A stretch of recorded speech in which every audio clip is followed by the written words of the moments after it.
Pearls are a girl's best friend. Indeed. Especially when we have to fight against Lucky Pierre again. I thought he learned his lesson the first time. Last year. Yes. Exactly a year ago. Yeah, and it was. It was on a Monday. April 1st. Yeah, no, like you guys lucked out, yo. Freaking April Fool's Day is on a Tuesday this year, which means we're not gonna do any prank on you guys like we did a year ago. But what are the odds that we have a giant amphibian looking monster like her girl who wants jewelry again? Yep. Yeah, all that's missing is the wedding dress org from Power Ranger, and we got a full Sentai of wedding crashers. Indeed. Yes, but we'll get to that episode. Yeah. But first, we have to talk about talking dolphins. No, just no talking dolphins. No, we are here to discuss Ultraman Classic, episodes 13 through 16, here on the UltraQuest podcast. I'm Mike, and that's Jake, and we are here on the last day of March. Indeed. Yes, all the kaiju keep marching on. That they do. Yeah. So, everyone, whether you're on YouTube, Facebook, or on Twitch, thank you guys so much for dropping in. Hope you're having a fantastic Monday. Hope you had a wonderful weekend that just passed. Anything good happened this weekend for you? It was just kind of same old. Same old. Yeah, well, I am finally going to get started on what's it called? Editing that vlog, because been too busy to get around to it. What are you gonna do? Yeah. So that's darn shame, bud. It is what it is. Sometimes you're just too busy. Sometimes you're too tired. Sometimes your AC stops working, and you are grateful every day that it's raining. Yeah. Well, actually, my weekend wasn't exactly same old. I went to a train show, so. Ooh. No Tokugers there, though. Aw. Well, did they at least have Loco Commander? No. No. But they did have Bluey. Okay. That's funny. I had the original Loco Commander, the one without the Thomas faces on it. Oh, yes. The original Black Commander, Green Flash, and Blue Star. With a cool head and everything. But one of my friends busted one of the arms of Blue Star, which makes him completely unsolvable. No, wait. No, worse. He busted one of the legs, making it completely unsolvable. And it really irritates the heck out of me. But, I was surprised to find out that someone made a carbon copy of Loco Commander, but with Thomas the Tank Engine characters molded onto it. Yep. That's crazy. Yeah. No, if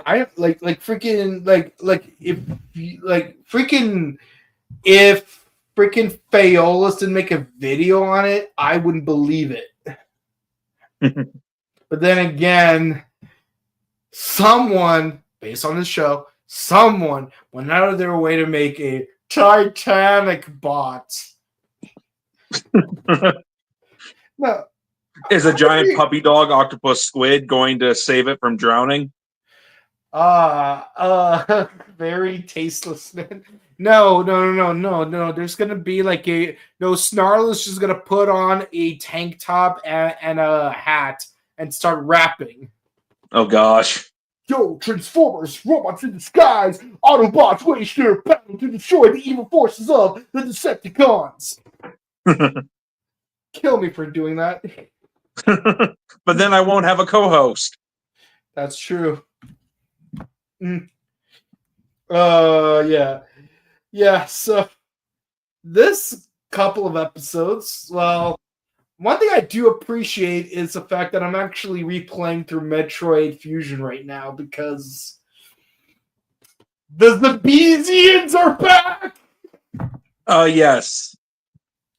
Yeah. Kind of jumping a little ahead, but yeah, Bolton's back. Yeah, Bolton. All right, so let's start with the beginning. Episode 13. Where what are we doing in this episode?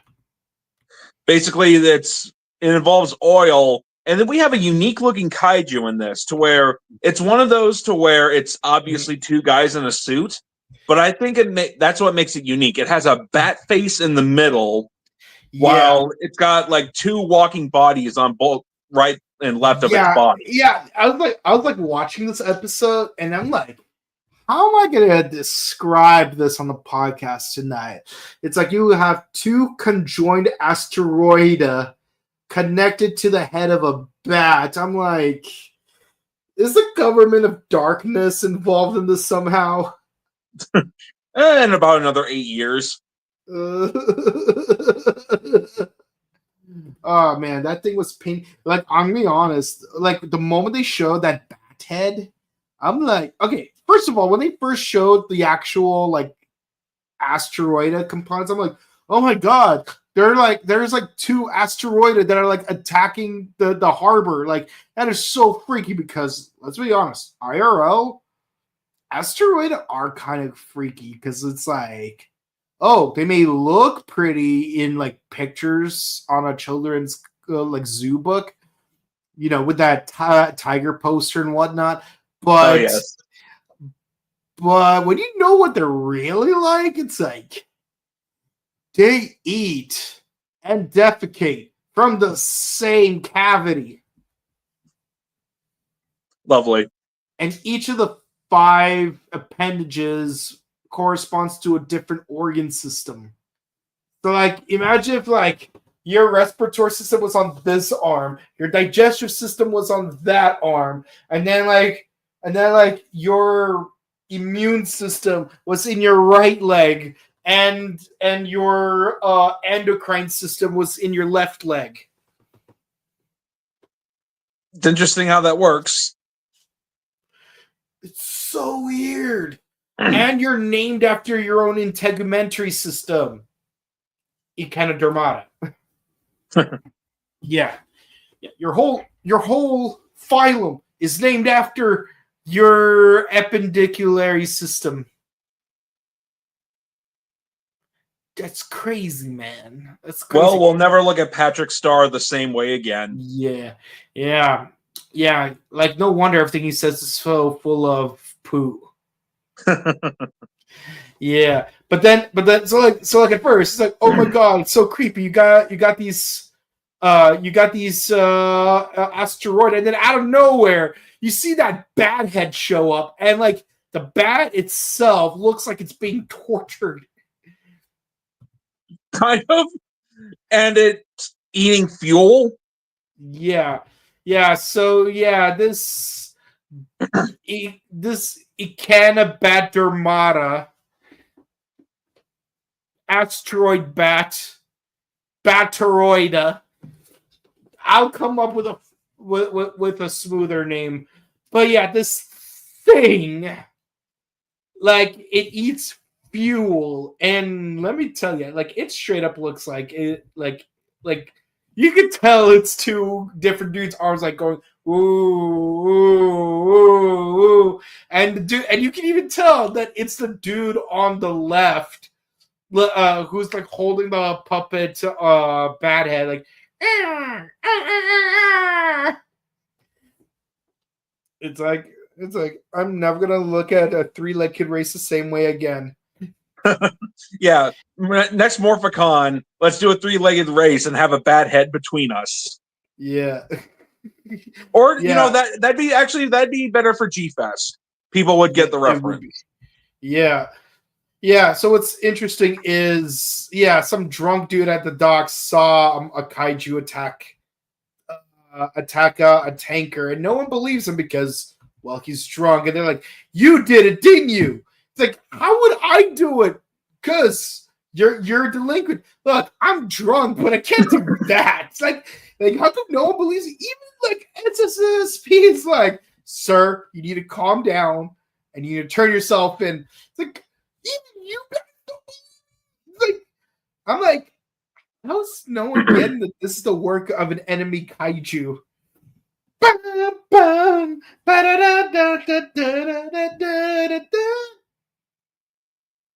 Yeah. Jiris, Gomez, and the Pig Mom. Yeah. Yeah, so basically, eventually the I forget what he's called, but the bat 2 4-legged starfish thing shows up again, and then he's like, "Look, see, I was telling the truth." And then it starts attacking the oil finery, and yeah, there's explosions everywhere. Yeah, it's like this episode was filmed by Michael Bay. Yeah, or Dynaman's director. Yeah, it was Dynaman before Dynaman. It was Dynaman, but was it Technicolor explosions though? True. Yeah. Oh, maybe it was Bruce Kalish. But wasn't it some other guy in the Disney era that wasn't Bruce Kalish though? I forget what his name is. I mean, everyone calls it Kalish explosion, so I assume it's Bruce Kalish. No, it turns out Bruce Kalish wasn't responsible for all those explosions during the later half of the Disney era. Well, definitely not the latter half. But yeah, it is kind of weird how it's like you get that explosion behind everyone, then you have to have a slow-mo zoom in. Yeah, for no reason. Honestly, that was kind of annoying. Mm-hmm. But I will say this. I'll take it over the constant dialogue during the fights during the Neo Saban seasons. Yeah. K-Boomer. I hate you, Izzy. I hate you with every fiber of my being. She was okay in the first season, except for the Boomer line. That was just terrible. But yeah, no, like what is the like one? Like I don't like her getting mad at Ion in season 2 because of that bag full of money. And 2, I don't like that. Like we already went over Cosmic Fury. You know why I'm upset with her in Cosmic Fury. Why did you do that to her in Cosmic Fury? But with that in mind, Fern is the GOAT when it comes to Cosmic Fury. Well, her and Javi. I guess so. And I stand by what we talked about on Thursday. Javi was a Red Ranger before Amelia was. Yes. That's technically true. Yeah. Next Morphicon, I'm going to have to bring that up to Chance because I wonder if anyone ever brought that up to him. Yeah. It's like they could have done something ridiculous like, just make a recolor of the Paladin suit, like how they did the Shogun mode. Yeah. But no, they just gave him the red Paladin armor. Like, okay. Yeah, for whatever reason. Yeah. But I swear that this bat Echinodermata suit thing is just hilariously silly. It's so silly because like how easily you could tell it's two guys walking next to each other. Like the kaiju we saw in the previous episode, like at least like it was like one dude behind another dude. But at least it's like, it's like the lion dance in Chinese New Year. But no, this is just straight up two guys. Yeah. Right? Yeah, side to side. It's even less practical. Well, it was the 1960s, so. And the way the arms are flailing around too, it's like I really wish I could go back in time and just like talk to these two suit actors. It's like, so like, what was your process for doing this? Yeah. I wonder if how many takes they had to take walking in that thing, because if one of them trips, then they're kind of screwed. Yeah. And like there is a scene where one of them does fall down, and then so does the other. Yeah. Yeah, so basically they're like, oh, let's do a distraction by feeding it oil and then just blowing it up from the inside. And everyone's like, yeah, are you sure that's a good idea? And of course, that turns out to not be a good idea. So then it walks on land, sets fire to an entire oil refinery plant, which I can only imagine will cause obscene amounts of damage. I mean, you see what happened in my neck of the woods a few months ago. Mm-hmm. Yeah. Well, thankfully you never got. Thankfully your house didn't burn down or anything. Yeah. Nor did I sustain any permanent damage from the volunteer work. Good. But no. Like I really hope that the firefighters, paid or otherwise, who were more so in the front lines, I hope that they actually were safe too, because they would definitely have inhaled more ash than I have. Yeah. Yeah, like there's only like so much I was able to do in my volunteer work, but I gotta help out in any small way I could. But the actual certified LAFD, like those were the real heroes. Indeed. Yeah, those are the guys you call when super's just not enough. But yeah, no, seriously, like where's Carter Grace when you need him? Because this oil refinery is about to blow up. And, well, sadly, Carter wasn't really born yet, so we got Ide to the rescue instead. And he kind of screws up. Yeah, but hey, he does the heroic run. You gotta respect the heroic run. Indeed. Yeah, like, it's, like, I just... Like the way he runs forward towards the flames, like that was actually well shot. It's just a shame that this guy's the Shinjo of the squad. Mm-hmm. Yeah. So but hey, he does hold his own to a certain degree, and yes, we do need to summon Ultraman in order to stop the thing. But yeah, he barely fights the kaiju in this. He just shoots the Specium beam at him, and then he's dead. And then Ultraman can shoot water out of his hand. Yeah, that was the weird part. Like, when was this an option? I don't know. Ultraman seems to pull out a bunch of abilities out of his butt. Yeah, I know. Like, what else can he do? Does he have Great Wall of China repair vision? It's like, oh no, the Great Wall of China is destroyed, and then Ultraman's like,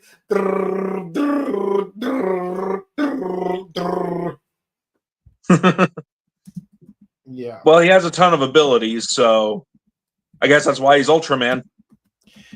Hey, when super's just not enough. Indeed. Yeah, and it kind of makes sense because Superman, he has to use his eyes, but Ultraman, I think he's got better aim.